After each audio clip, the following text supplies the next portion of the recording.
I'm really looking forward to speak at the Mumbai International Bike Fair in November and to share the experiences of a cycling city which we have in Amsterdam and other cities in the Netherlands.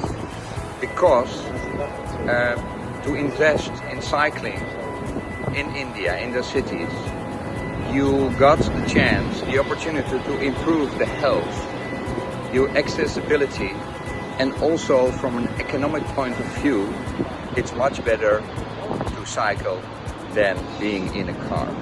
Especially making the combination of cycling and public transport is a big chance to improve the living conditions in your cities. I'm really looking forward to being with you in November to share my experiences with you.